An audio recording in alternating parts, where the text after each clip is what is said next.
The champagne flutes gleamed under the crystal chandelier as I carefully arranged them on the silver tray. Through the archway, I could hear my husband Richard's booming laugh echoing through our penthouse living room, mingling with the voices of his guests. Our guests, technically, though he'd made it abundantly clear I wasn't to join them as an equal. Before we jump back in, tell us where you're tuning in from, and if this story touches you, make sure you're subscribed, because tomorrow I've saved something extra special for you. Darling, he'd said that morning, his tone dripping with condescension. I need you to play hostess tonight. Keep the drinks flowing, pass the hors d'oeuvres. You know, make yourself useful for once. I'd simply nodded, the same way I'd been nodding for the past 3 years of our marriage. The same way I'd nodded when he suggested I take a break from my career.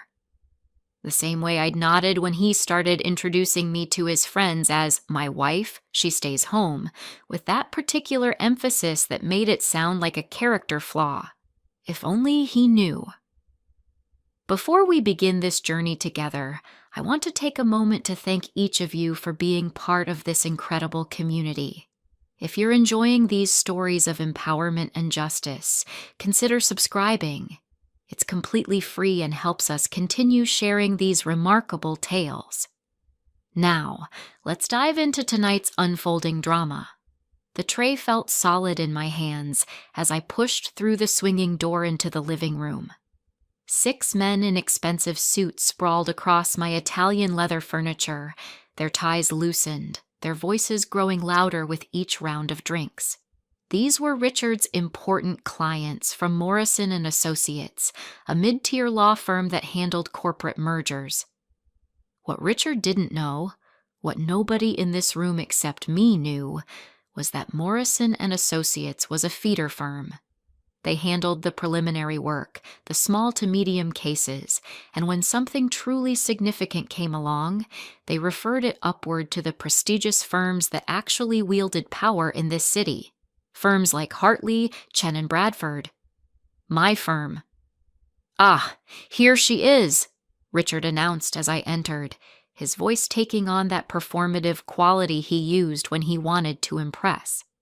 "Gentlemen, let me introduce you to Maria. She keeps our home running smoothly." Maria. Not Rebecca. Not his wife. Maria. I felt the familiar tightening in my chest. That split second of shock that never quite went away no matter how many times he pulled this particular stunt. But I'd learned to control my expressions, to keep my face neutral, to play the part he'd assigned me. "Maria, these are very important clients," Richard continued, not even looking at me. "Mr. Patterson, Mr. Chen, Mr. Wolfe, Mr. Richardson, Mr. DeLuca, and Mr. Foster. They're working on the Stanton merger, very high-profile case." I knew all about the Stanton merger. My firm had been quietly approached about it 2 months ago. We'd declined, citing conflicts of interest. What we hadn't disclosed was that we were representing the other side, the company Stanton was trying to merge with. And we were about to blow Morrison & Associates' entire strategy out of the water.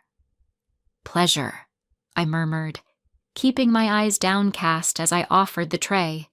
One by one, they took glasses, barely acknowledging me. All except one. Mr. Patterson. Late 40s, silver at his temples, sharp eyes that actually looked at me rather than through me. He took a glass but held my gaze for a moment longer than necessary. "Thank you," he said, his tone different from the others. Curious. "How long have you worked for the Bradfords?" The irony of his question nearly made me laugh. Bradford. My maiden name. The name on the letterhead of the most powerful litigation firm in the state. But Richard had never bothered to ask about my family, never bothered to wonder why I'd been so financially secure when we met, never questioned the trust fund he thought supported my shopping habit. "A few years," I replied softly, playing my part. "Richard, you're lucky to have such dedicated help," Patterson continued. "Good staff is so hard to find these days." Staff. The word hung in the air like a slap.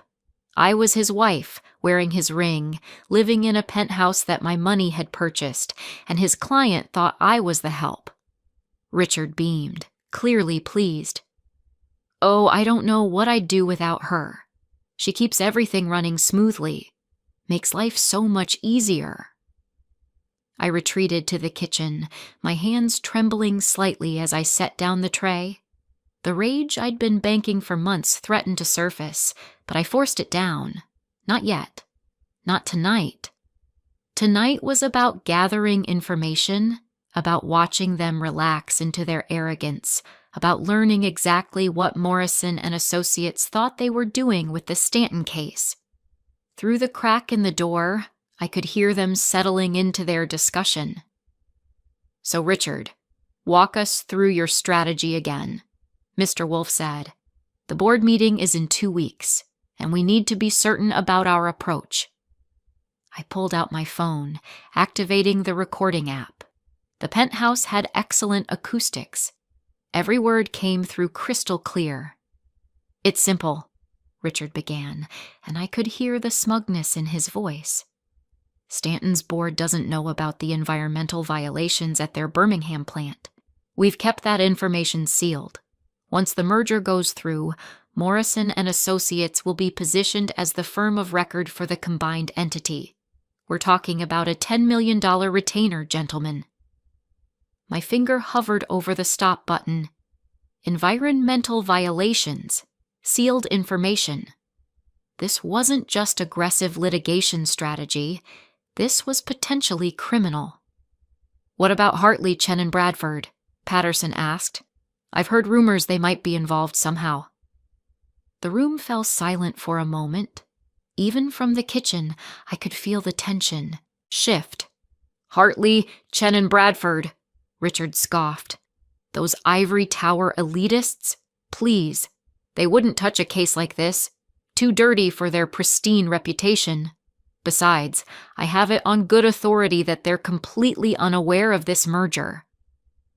I smiled in the darkness of the kitchen. Richard's good authority was wrong. Very wrong. "Richard, I know you're confident," Patterson pressed, "but HC&B has a reputation for a reason. If they're representing the other side—" "They're not." Richard cut him off. "Trust me, I've made sure of it." How exactly had he made sure? I made a mental note to have our security team investigate what Richard had been doing with his days.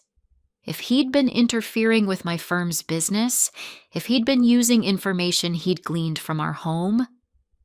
The conversation drifted to other matters, billing strategies, client management, the usual shop talk. I began preparing the next round of canapés, my mind working through the implications of what I'd just heard. 3 years ago, I'd met Richard at a legal conference. I'd been a junior partner then, already on the fast track, but still building my reputation. He'd been charming, attentive, seemingly awed by my success. We'd dated for 6 months before he proposed, and I'd been foolish enough to believe he loved me for who I was. The first red flag came 2 weeks after our wedding, when he suggested I might want to slow down my career. "You're working too hard," he'd said. "We can afford for you to take it easy. Focus on us." I'd been touched. How naive. Preparing and narrating this story took us a lot of time, so if you are enjoying it, like this video, it means a lot to us. Now back to the story. Within 6 months, he was making comments about my hours, my dedication to my clients, the late nights at the office. "You're married now," he'd say. "Isn't it time to reprioritize?" But I knew what was really happening. Richard had married up, way up, and he couldn't handle it. Every case I won, every client I secured, Every mention in the legal journals reminded him that his wife was more successful than he would ever be. So he'd launched a systematic campaign to diminish me. Small comments at first. Did you really need to mention that case at dinner? Then larger ones. Maybe you should let the senior partners take the lead on this one. Eventually, he'd convinced me to move to advisory status at the firm, working from home, staying out of the spotlight. What he didn't know was that advisory status was a fiction I'd created. I was still the lead rainmaker at Hartley, Chen, and Bradford. I still closed the biggest deals. I still mentored the junior associates and made the strategic decisions that kept us at the top of the legal food chain. I just did it all under various pseudonyms and through carefully orchestrated proxies. My partners knew, of course. Margaret Hartley and David Chen had been my mentors since law school. They understood immediately when I'd explained the situation with Richard, had helped me construct an elaborate system that kept my involvement hidden from my husband. It's not sustainable, Margaret had warned me a year ago. Eventually, you'll have to choose your marriage or your truth. I'd thought I could manage both. I'd thought maybe Richard would change, mature, learn to accept my success. Tonight had proven how wrong I'd been. I emerged from the kitchen with fresh appetizers, once again playing the invisible server. The men had moved to the dining area, spreading documents across my antique mahogany table. Strategy memos, financial projections, legal briefs, all related to the Stanton merger. Maria, coffee. Richard snapped his fingers at me without looking up. I stood there for a moment, the silver tray in my hands, watching my husband snap his fingers at me like I was a dog. 3 years of marriage. 3 years of biting my tongue. 3 years of watching this man whom I'd loved diminish me, dismiss me, erase me. Of course, I said quietly, returning to the kitchen. As the espresso machine hummed, I scrolled through my phone, sending encrypted messages to Margaret and David. Tomorrow morning, we were meeting with the team representing Gemtech Industries, Stanton's proposed merger partner. What I'd overheard tonight changed everything. My phone buzzed. Margaret's response was immediate. Are you sure about this? Once we move forward, there's no going back. I thought about Richard out there, casually treating me like staff in my own home. I thought about the months of subtle psychological warfare, the constant undermining, the way he'd systematically tried to erase everything I'd worked for. I typed back. I've never been more sure about anything. The coffee tray ready, I returned to find the men deep in discussion. The key is timing, Mr. DeLuca was saying. If we can keep the environmental issues quiet for just 3 more weeks.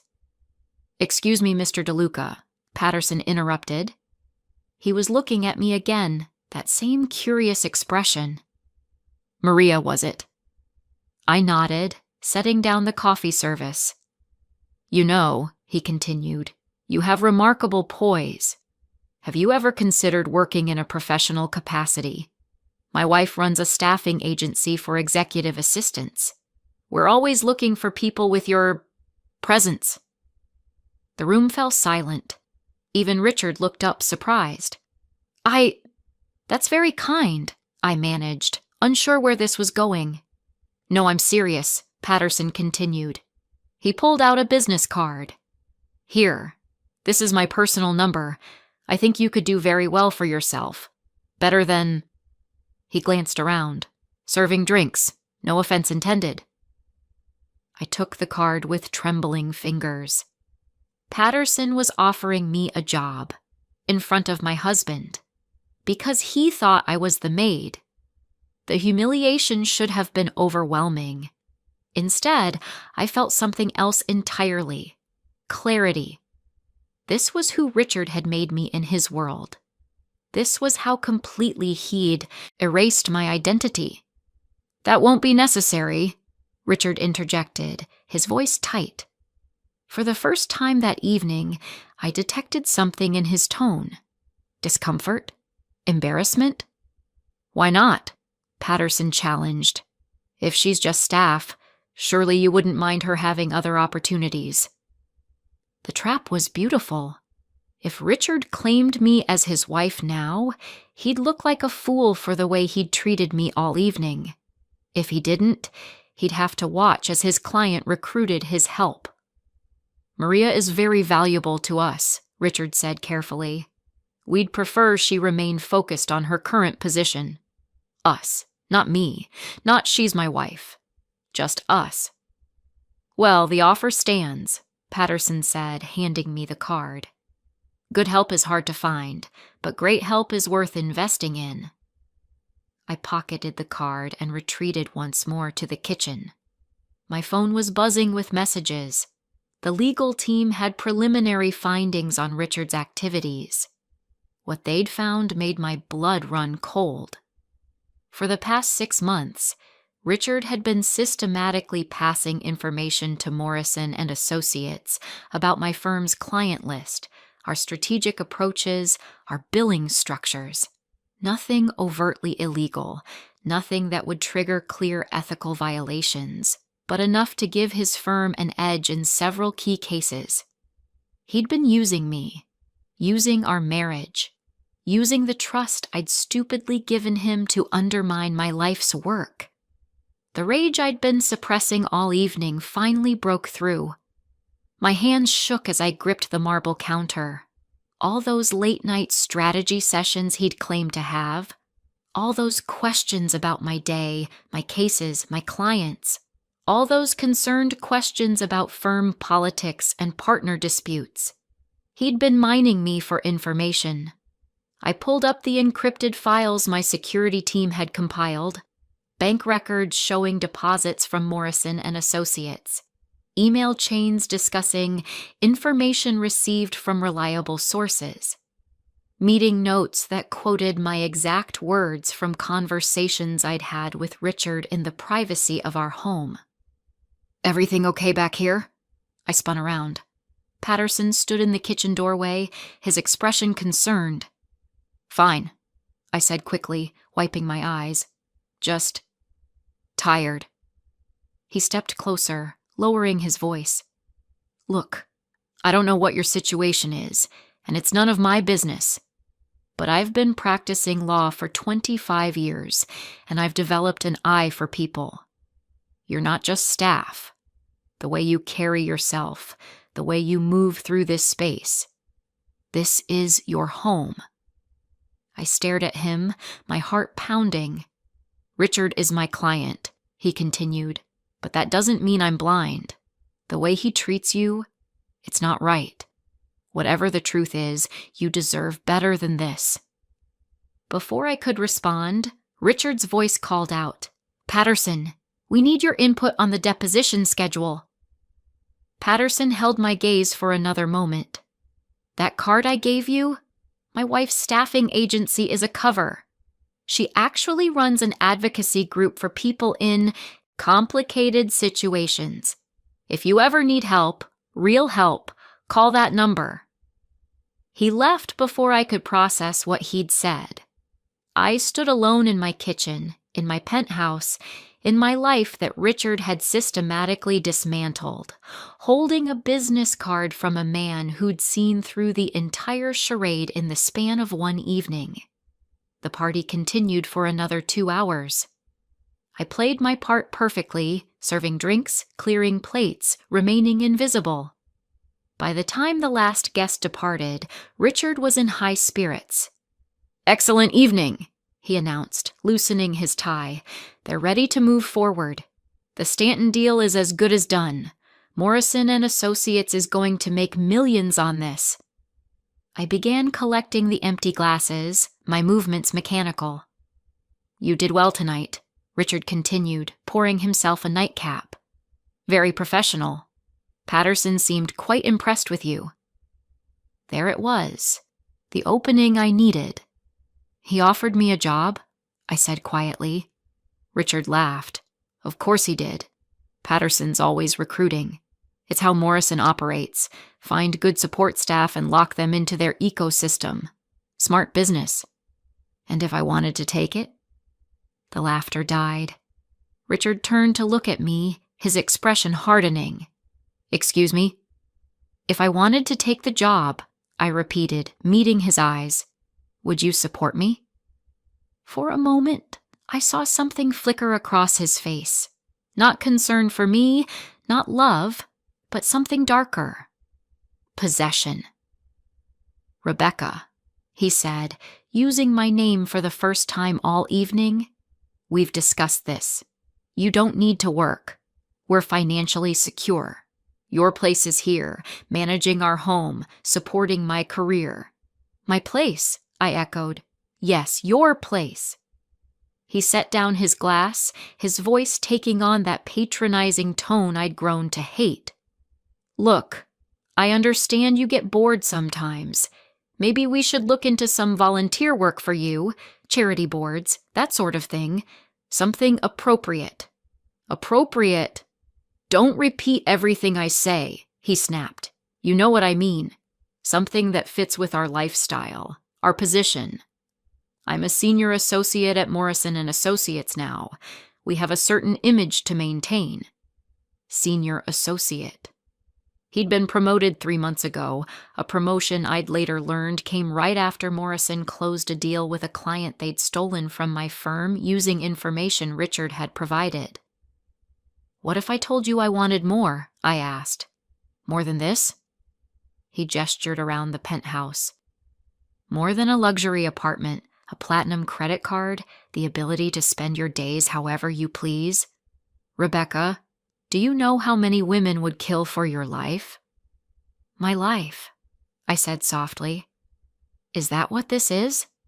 You're being dramatic, Richard dismissed. You've always had a flair for the dramatic. It's probably why you burned out at that firm you worked at before we met.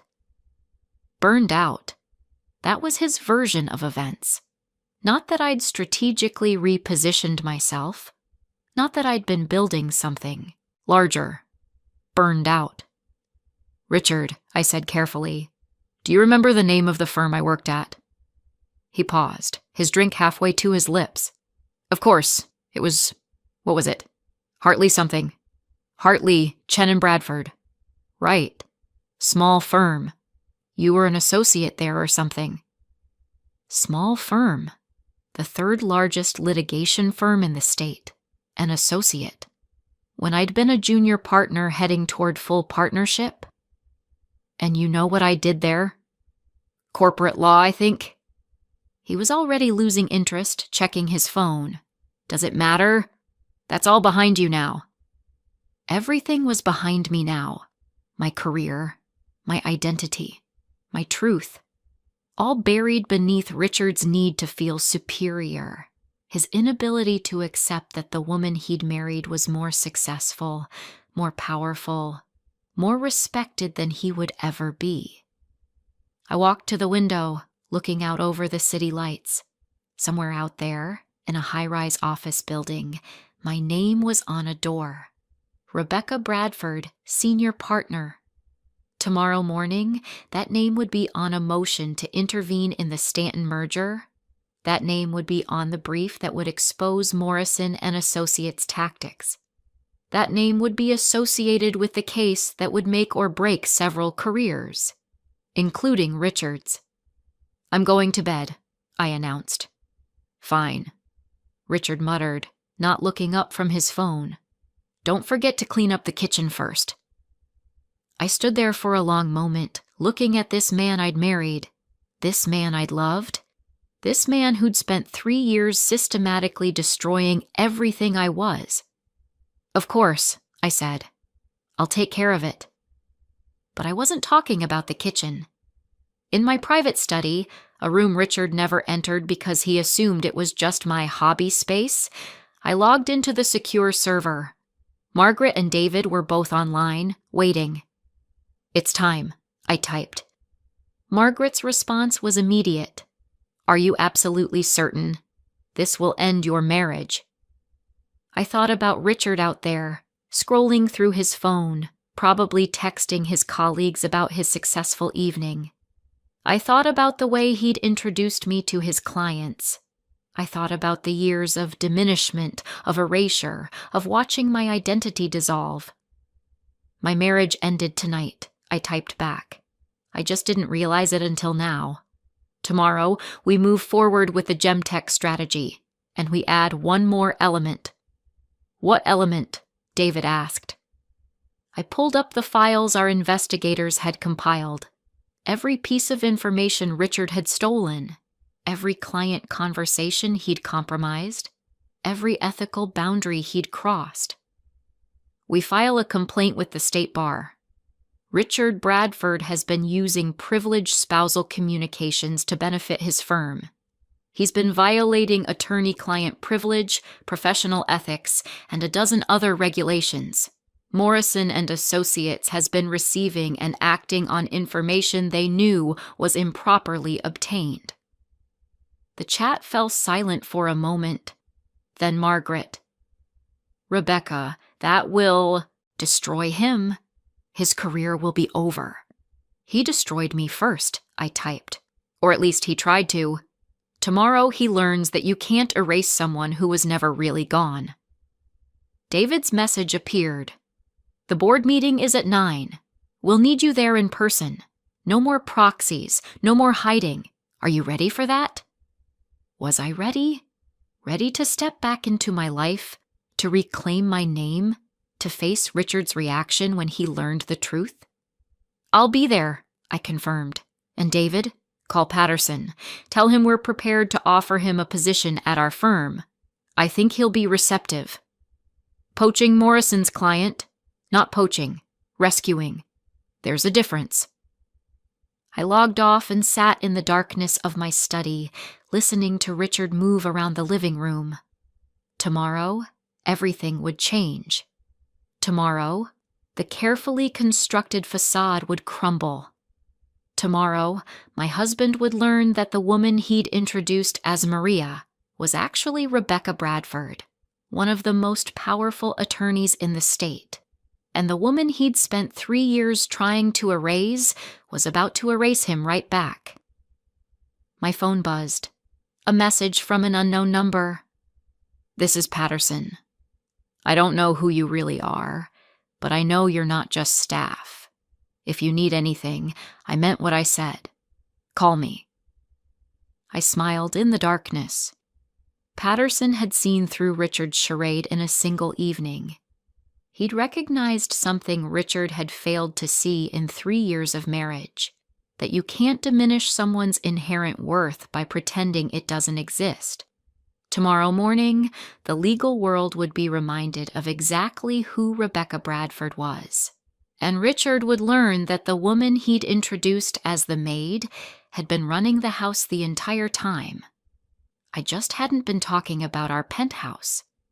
The city lights blurred as my eyes filled with tears. Not tears of sadness, but of rage, of resolution, of righteous fury. I'd given Richard every opportunity to see me, to respect me, to love me for who I truly was. He'd chosen instead to remake me into something smaller, something controllable, something that wouldn't threaten his fragile ego. Tomorrow, he would learn the cost of that choice. I pulled up the calendar on my phone. The Stanton Merger Board meeting was at 9. The state bar complaint would be filed at 9:30. By 10, the legal community would be buzzing with news of Morrison and Associates' ethical violations.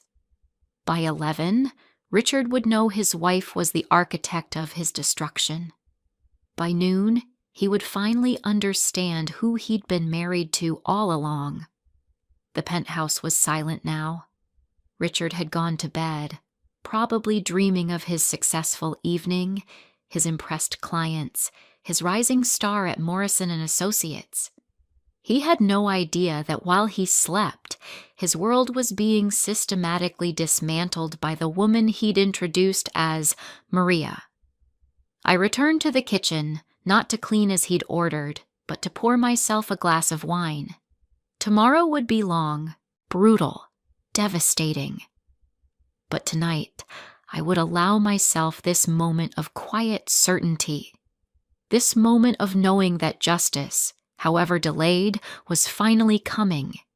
The champagne flute still sat on the counter, still bearing the lipstick marks and fingerprints of Richard's colleagues. Men who had looked through me, who had treated me as invisible, who had discussed their illegal strategies in front of me because they assumed I was too insignificant to matter. They had made the same mistake Richard had, assuming that silence meant submission, that stillness meant weakness, that invisibility meant powerlessness. Tomorrow, they would all learn differently. I raised my glass to my reflection in the darkened window, a ghost of a woman who had spent 3 years being erased, who had allowed herself to be diminished, who had played the part her husband had assigned her. Tomorrow, that ghost would become solid again. Tomorrow, Rebecca Bradford would step back into the light, and Richard's world would burn. The morning sun cast long shadows across the mahogany conference table as I took my seat at the head of the room. 23 faces stared back at me, the full board of Hartley, Chen, and Bradford, plus representatives from Gemtech Industries and one unexpected guest, Patterson. He'd arrived an hour early, requesting an emergency meeting. What he'd told me had changed everything. "Rebecca," Margaret whispered, leaning close. "Are you sure you want him here for this?" I glanced at Richard, who sat in the corner with the other Morrison and Associates representatives, his face pale. He'd been stunned when I'd walked into the room 45 minutes ago, dressed in my signature navy suit, my hair pulled back in the professional style I'd abandoned 3 years ago. He still hadn't spoken to me, hadn't approached me. He just sat there, his world already crumbling, waiting for the final blow. "I'm sure," I said. Patterson had revealed something crucial. Morrison and Associates hadn't just been using Richard's stolen information. They'd known exactly who I was from the beginning. They'd orchestrated Richard's interest in me, encouraged the relationship, pushed for the marriage. I wasn't just a source of information. I was their long-term strategy to infiltrate and eventually absorb my firm. Richard had been a pawn too, just a more willing one. "Let's begin," I announced, my voice steady.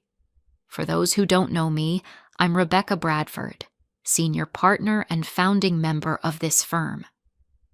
Murmurs rippled through the Gemtech representatives. They'd been told they were meeting with the reclusive Bradford, but seeing me in person was clearly different than the encrypted video calls they were accustomed to. "Ms. Bradford," Richard's voice cracked across the room. He stood, his hands trembling. "What is this? What are you doing here?" "I'm conducting a board meeting, Richard. What are you doing here?" I kept my voice neutral, professional. "You can't be." He looked wildly around the room. "This is impossible. Your wife," I finished. "Yes.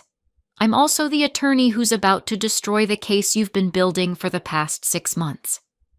I nodded to David, who activated the presentation screen. Documents filled the display, the information Richard had stolen, the conversations he'd compromised, the ethical violations Morrison and Associates had committed. Richard Bradford has spent our marriage systematically stealing privileged information from this firm, I continued. He's passed that information to Morrison and Associates, who have used it to undermine our clients, steal our strategies, and position themselves for the Stanton merger. "That's not..." Richard started. "We have recordings," I cut him off. "We have bank records. We have emails. We have testimony from 3 Morrison partners who've agreed to cooperate in exchange for leniency." Richard collapsed back into his chair. Around him, his colleagues from Morrison shifted uncomfortably. "But here's what you didn't know, Richard," I continued, standing now. Morrison knew who I was. They targeted me through you. They encouraged you to pursue me, to marry me, to isolate me from my firm. You thought you were the clever one, mining your wife for information. You were just their tool. I watched the realization dawn on his face. The betrayal, the humiliation. Everything he'd done to me reflected back at him. Mr. Patterson, I said, turning to the silver-haired attorney, would you like to explain your role in this? Patterson stood, his expression grave. 6 months ago, I was approached by Morrison's senior partners. They asked me to help facilitate what they called market consolidation. I didn't realize until last night that this meant destroying Hartley, Chen, and Bradford through corporate espionage. He pulled out a folder, placing it on the table. These documents show Morrison's full strategy. They plan to use Richard's information to systematically undermine HC&B's client base, then position themselves for a hostile acquisition. The Stanton merger was meant to give them the capital and leverage to make their move. Why are you telling us this? Richard demanded, his voice desperate. You're Morrison's client. I was, Patterson corrected.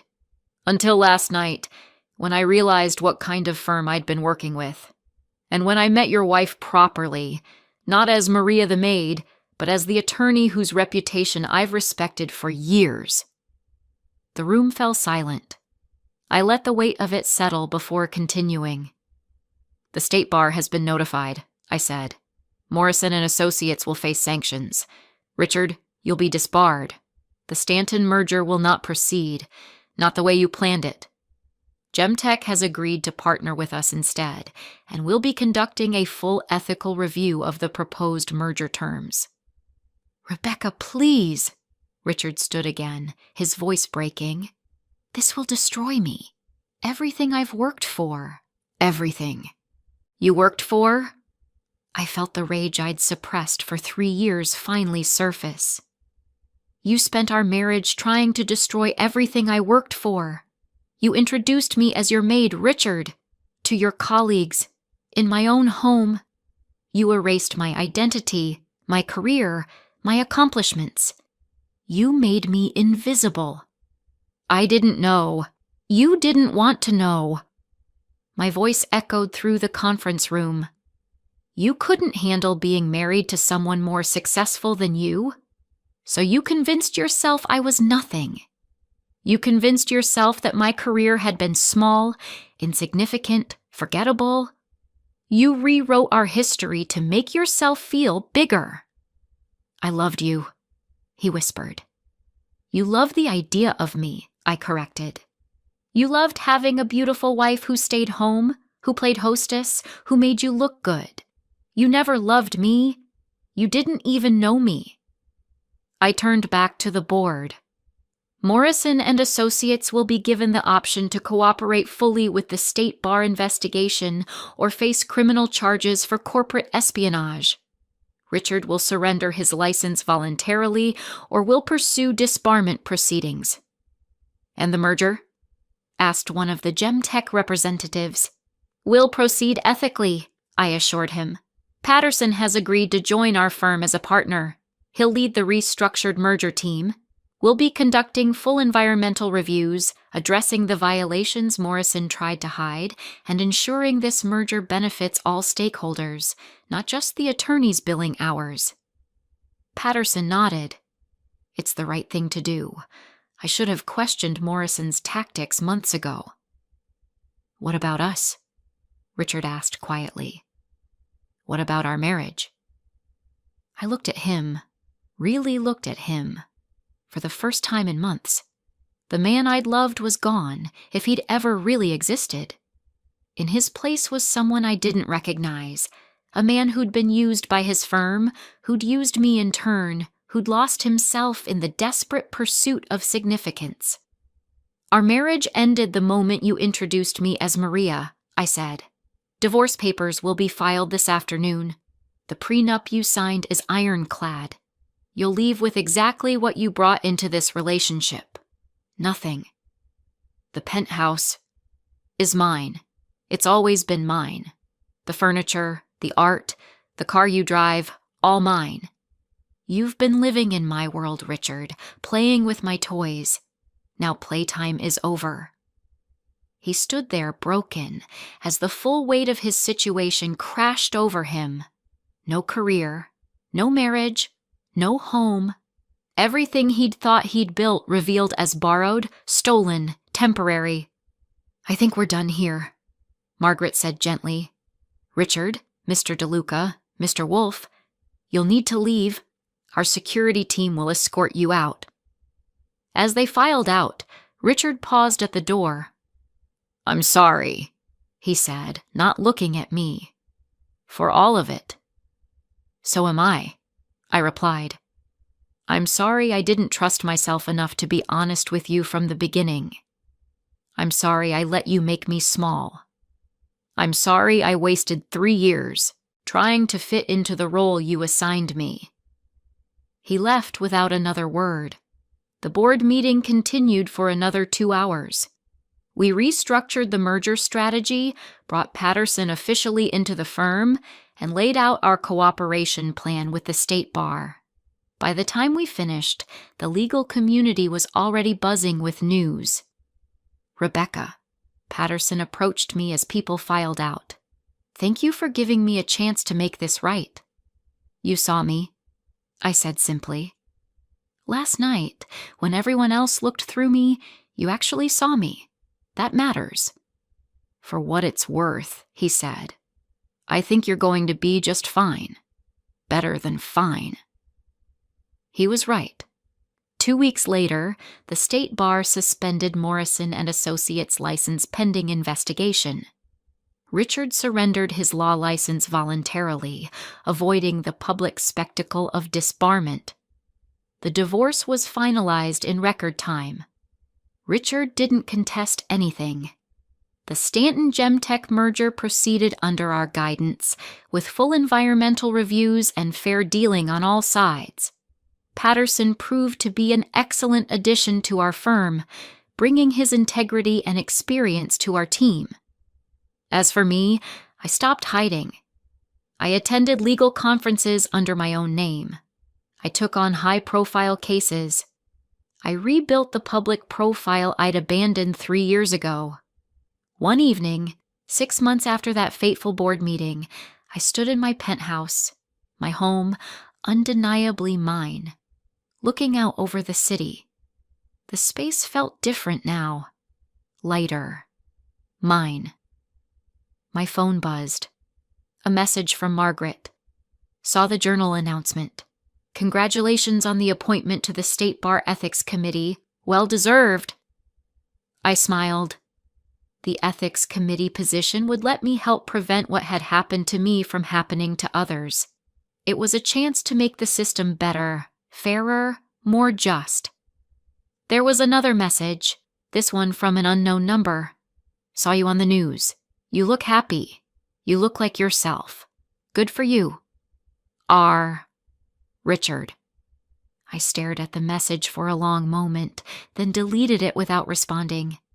He didn't deserve my words, my time, my energy. He'd taken enough from me. Instead, I poured myself a glass of wine. Not champagne this time, but a rich red that I'd been saving for a special occasion. Tonight felt special. Not because of any external achievement, but because I finally felt whole again. The woman Richard had tried to erase was back. The woman his colleagues had dismissed as the Maid was now one of the most respected attorneys in the state. The woman who'd served drinks while they plotted their illegal merger was now sitting on the ethics committee that would hold them accountable. I raised my glass to my reflection in the window. No longer a ghost, no longer invisible, no longer playing a role someone else had assigned me. Just Rebecca Bradford, attorney, partner, survivor, and finally, completely, myself. The city lights sparkled below, and somewhere out there, other people were, fighting their own battles for recognition, for dignity, for the right to be seen as they truly were. Tomorrow, I would continue fighting those battles with them, using my position and my voice to make things better. But tonight, I would simply stand in my home, in my life, in my truth, and celebrate the fact that you can erase someone's name, you can dismiss their accomplishments, you can try to make them invisible, but you cannot erase who they fundamentally are. That truth survives everything, even 3 years of marriage to someone who couldn't see it. I took a sip of wine and smiled. I was home. Finally, truly home. Not in the penthouse, though that was nice, but in myself. And no one could take that away from me ever again. Up next, you've got 2 more standout stories right on your screen.